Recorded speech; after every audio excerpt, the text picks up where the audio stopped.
നിങ്ങൾ എന്നെ തിരഞ്ഞെടുത്തു എന്നല്ല, ഞാൻ നിങ്ങളെ തിരഞ്ഞെടുത്തു. നിങ്ങൾ പോയി ഫലം കായ്ക്കേണ്ടതിനും നിങ്ങളുടെ ഫലം നിലനിൽക്കേണ്ടതിനും നിങ്ങളെ ആക്കി വച്ചിരിക്കുന്നു. പ്രിയപ്പെട്ടവരെ, നാം ദൈവത്തെ തിരഞ്ഞെടുത്തതല്ല, ദൈവം നമ്മെ തിരഞ്ഞെടുത്താണ്.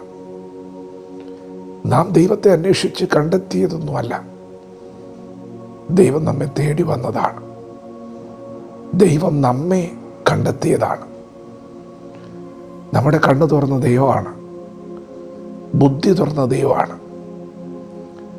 പിതാവ് ആകർഷിക്കാതെ ആരും പുത്രൻ തമ്പുരാൻ്റെ അടുക്കൽ വന്നിട്ടില്ല. ദൈവമാണ്. ദൈവത്തിൻ്റെ വചനം ഗ്രഹിപ്പാൻ നമുക്ക് കൃപ തന്നത്. പ്രിയപ്പെട്ടവർ, എന്തിനാ ദൈവം തിരഞ്ഞെടുത്തത്?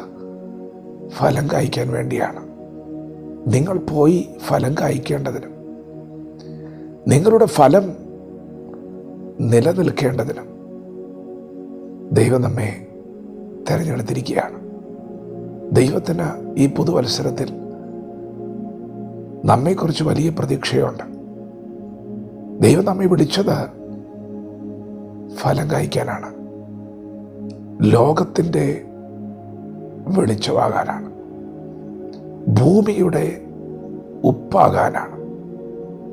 യേശു തൻ്റെ ശിഷ്യരോട് പറഞ്ഞു, നിങ്ങൾ ഭൂലോകത്തിലൊക്കെയും പോയി സുവിശേഷം പ്രസംഗിക്കുവിൻ.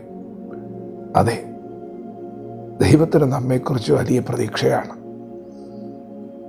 ഭൂമിയുടെ അറ്റത്തോളം ദൈവത്തിൻ്റെ രക്ഷയെ പ്രസിദ്ധമാക്കുവാൻ ദൈവം നമ്മെ വിളിച്ചിരിക്കുകയാണ്. പ്രിയപ്പെട്ടവരെ, നാം ഒരിക്കലും തൃപ്തരാകരുത്. ദൈവത്തിൻ്റെ പ്രതീക്ഷ ലോകത്തിൻ്റെ വെളിച്ചമാകാനാണ്. നാം ഇപ്പോൾ ആയിരിക്കുന്ന ആ ചെറിയ സർക്കിളിൻ്റെ അകത്ത് ദൈവം നമുക്ക് നൽകിയ കൃപകളൊക്കെ നാം വ്യാപാരം ചെയ്യുന്നുണ്ടെങ്കിലും അതിൽ തൃപ്തരാകരുത്. ദൈവത്തിന് വലിയ പ്രതീക്ഷയാണ്. ചോര കൊടുത്താണ് യേശു നമ്മെ വാങ്ങിയത്. വലിയ കഷ്ടാനുഭവങ്ങളിലൂടെ കടന്നുപോയിട്ടാണ് യേശു നമ്മെ സ്വന്തമാക്കിയത്. ജീവൻ കൊടുത്ത്, പ്രാണൻ കൊടുത്താണ് സ്വന്തമാക്കിയത്. ദൈവത്തിന് നമ്മെക്കുറിച്ച് വലിയ പ്രതീക്ഷയുണ്ട്.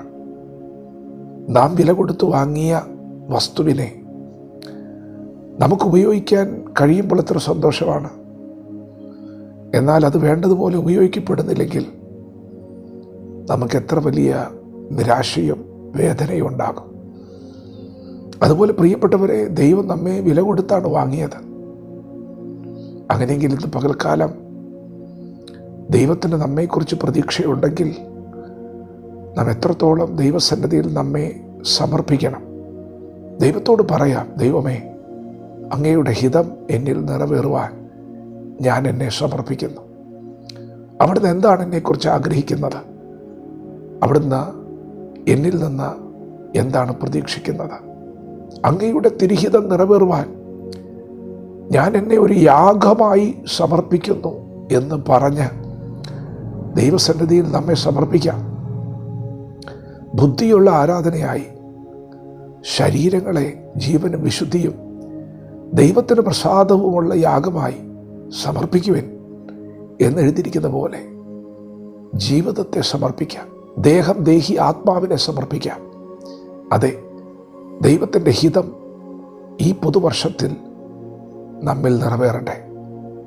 ഫലം കായ്ക്കുവാൻ, ഫലം നിലനിൽക്കുവാൻ ദൈവമാക്കി വച്ചിരിക്കുമ്പോൾ ദൈവത്തിൻ്റെ ഹിതം നിറവേറുവാൻ നമ്മെ തന്നെ സമർപ്പിച്ചുകൊണ്ട് ഈ നല്ല പ്രഭാതത്തിൽ ചുവടുകൾ വയ്ക്കാം.